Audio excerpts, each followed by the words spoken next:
The rain came down in sheets, freezing the land in its unforgiving grip. For days, the storm raged, a relentless reminder of the wilderness's power. But in the heart of it, one cowboy clung to the one secret that kept him alive: his bedroll. Before we saddle up, tell us where you're watching from, and if you're drawn to these gritty tales of survival, tip your hat to the channel and subscribe for tomorrow's story from the frontier. The storm had been a whisper at first, a mere trickle of water that pooled in the tracks of Jake Keller's boots. But as the hours wore on, it turned to ice, then to sheets of frozen rain that drummed relentlessly on the saddle, a dull thud against the leather. Jake, a solitary rider by choice, had long passed the point of shelter. The wind screamed over the high plains, its icy fingers cutting through even the thickest layers of wool. He didn't have the luxury of finding a refuge. The frozen rain coated everything: the horses, the trees, the ground itself. It didn't matter that the storm had caught him unprepared. It never did on the frontier. There was no town for miles. The ranch hands he'd ridden with were somewhere over the ridge, out of reach, and here Jake was left to face the wilds alone. He squatted low, seeking what little shelter he could find beneath a lean-to made from branches he had hacked together earlier in the day. The fire crackled beside him, its orange glow barely breaking through the fierce downpour. The flame danced in his eyes, but it wasn't enough to protect him from the wet and the cold. The storm had become a living thing, swirling with hatred, as if the very heavens had declared war. Jake knew what that meant. Survival wasn't about the comforts of a warm cabin or a steady supply of food. It was about enduring the hell that nature could unleash. But Jake wasn't worried. He had his secret weapon, the one thing that kept him alive during winters like this, when the world turned its back and nature itself seemed bent on reclaiming what man had taken.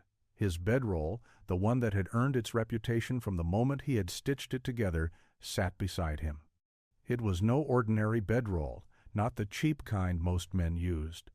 This one was crafted for something far more important than comfort. It was built to protect him from storms like the one raging now.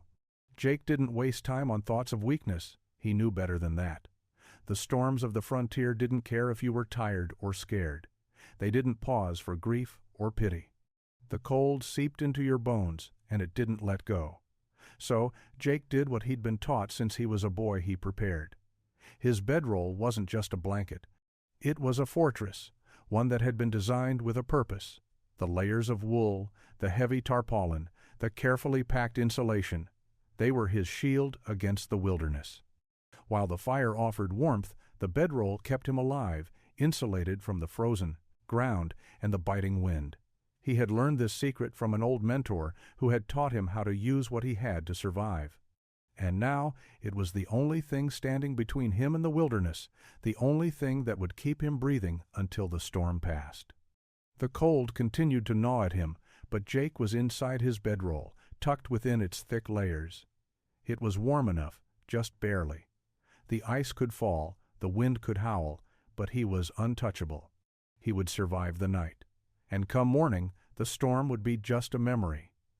For now, though, all that mattered was the quiet warmth within his secret bedroll. By the time the storm had settled into a steady downpour, Jake had already settled into the rhythm of survival. The wind was still relentless, but it had lost its bite, turning into a cold, steady gust that cut through the trees like an invisible predator. Jake sat within his bedroll, his back pressed against the rough bark of the lean-to, his thoughts drifting as the fire burned low. Outside, the world had been swallowed by the storm. It was as if the earth itself had closed its eyes and turned inward. The prairie had vanished beneath layers of ice and snow, and the trail he had ridden in on was now a slush of freezing rain and thick drifts. He could hear the horses huddled near the shelter of the trees, their hooves scraping against the wet earth as they shifted restlessly. The night stretched on, each minute blending into the next. But it wasn't the cold that held Jake's attention, it was the comfort of the bedroll. He had learned the hard way that every choice in the wilderness had consequences, but this one, this bedroll, had saved him more times than he could count. It was a tool, yes, but it was also a reminder of the kind of man Jake had become, a man who didn't rely on luck, but on patience, preparation, and understanding. A man who knew that survival wasn't about the flash of bravado or the quick wit that many men prided themselves on, but about the simple act of being ready when the land turned against you. He had no illusions about the storm. It wasn't done. It was still building, still gathering strength. But Jake had done what needed to be done. His fire was set, his horses were as protected as they could be, and he was wrapped in the warmth of his bedroll, the most valuable thing he owned. The rain continued to fall in icy sheets, the sound like 1,000 whispers. Jake leaned back, his boots resting by the fire, the smell of wet leather and burnt wood in the air. The wind had begun to howl again, this time louder, more demanding, as if the storm itself were calling out for something. But Jake stayed still. He wasn't going anywhere. Not until the storm let up, and not until he had weathered the worst of it. As the hours passed, Jake's thoughts wandered to the trails he had ridden before, to the open range and the cattle drives that had made him a man of the land. It wasn't an easy life, but it was his life. And the lessons he had learned had been passed down over years spent in the saddle, learning from men who had seen the land for what it was, a brutal, unforgiving place. His bedroll was a symbol of that lesson. Built for the worst, it had saved him in the harshest of times. He glanced at the sky through the small opening in his shelter. The stars were hidden, obscured by the storm, but he knew they were there, waiting to return. By the third day, the storm had yet to relent, and Jake's situation hadn't changed much. He was still huddled inside his bedroll, the steady roar of the rain now a constant presence, hammering against the earth as if it meant to claim everything in its path. The fire was nothing more than a smoldering pile of ash, and the horses had moved deeper into the shelter of the trees, their breaths visible in the cold air. Jake had long since stopped trying to make any headway through the storm. There was no point. He had learned, in his years on the frontier, that nature was a force of its own, unpredictable and merciless. All he could do was survive. And so he focused on the simple things, keeping warm, staying dry, and waiting for the storm to pass. His bedroll had served him well, though. It wasn't just a blanket. It was his only defense against the freezing night, the wet earth beneath him, and the biting wind that cut through the trees like a living creature. The wool wrapped tightly around him, a second skin that kept the worst of the cold at bay. There were no complaints, no thoughts of how much longer this would go on. The storm would stop when it was ready, not a minute sooner. But even in the depths of the storm, Jake's mind didn't stop. His thoughts drifted back to the cattle drives he had known, to the long days spent on the open plains with nothing but his horse and his thoughts. Those were the days when survival was measured in miles, not hours. The land was open, wide, and unforgiving, but it was his. And no matter how hard the days had been, they always seemed easier than the night was now. He pulled the bedroll tighter around him, a small, silent gesture that comforted him in a way words never could. It wasn't the warmth of the wool that mattered most. It was the feeling of being prepared, of having something between him and the wilderness, something that wasn't going to give up. Hours slipped by, each one marked by the steady patter of the rain. Jake could feel his muscles stiffening, the cold creeping in despite the layers of wool. He had enough firewood for another few days, but it wouldn't be enough to melt the ice in his bones. Still, the fire wasn't the answer. The fire was just a brief distraction, a light in the darkness. What mattered was the bedroll. What mattered was survival. And if he could survive this storm, he could survive anything. The night deepened, but Jake didn't sleep. His mind, though heavy, wouldn't let him drift. He knew the storm would break eventually. They always did. Until then, all he could do was wait.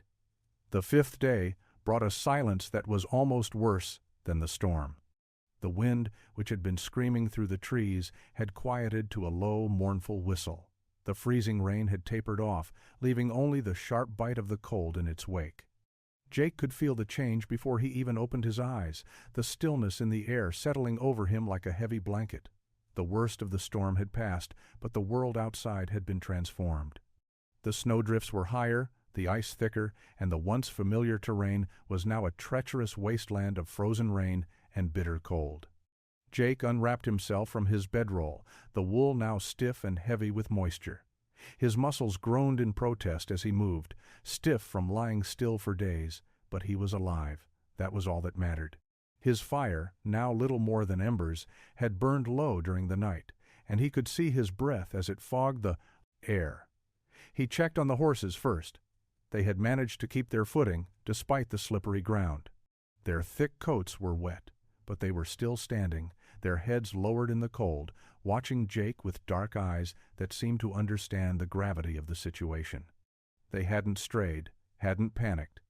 Like Jake, they had weathered the storm with patience, knowing it wasn't the time for rash moves. Jake gave them a silent nod of approval before turning back to his fire.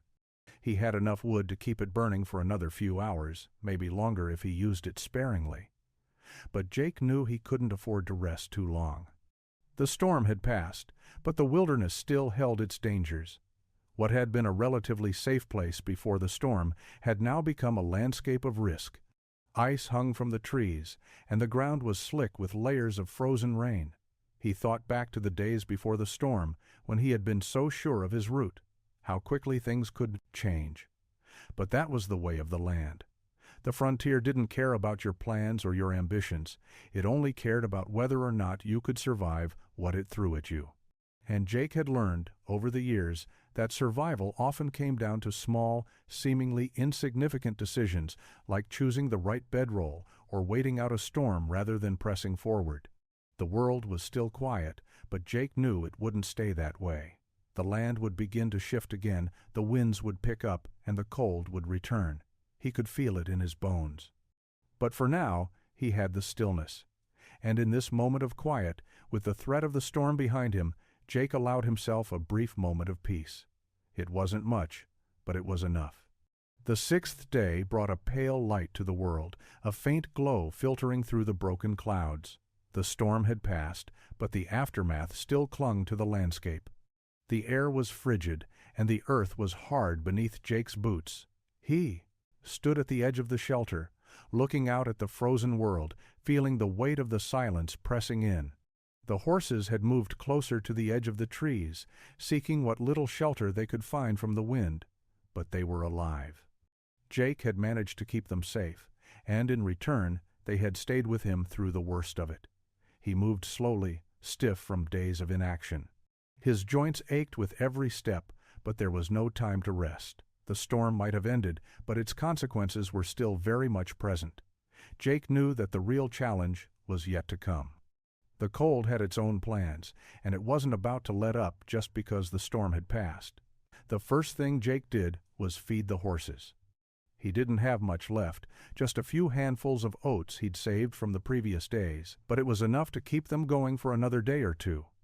The supplies were low, but Jake had always known he would need to move quickly once the storm cleared. He couldn't afford to linger, not in these conditions. After tending to the horses, Jake turned back to his fire. The embers were still hot enough to coax a flame, and he carefully fed the firewood in, coaxing it to life. There was something almost sacred about a fire in the wilderness. It wasn't just a source of warmth, it was a sign of life in a world that could be overwhelmingly hostile.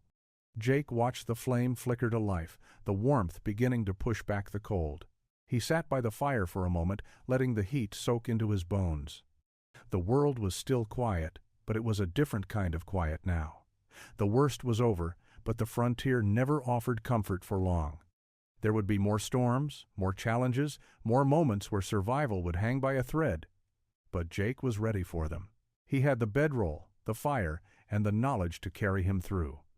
As the fire crackled and the horses grazed nearby, Jake looked to the horizon, his eyes narrowing against the brightening sky. The world was starting to thaw, and the first rays of sunlight broke through the clouds. It wasn't much, but it was enough. The storm had tested him, just as the wilderness always did. But it hadn't broken him. He had stood firm, weathered the worst, and now, with the dawn finally breaking, Jake knew that the frontier was still his to face. It was quiet now, but it wouldn't last. And Jake wouldn't have it any other way.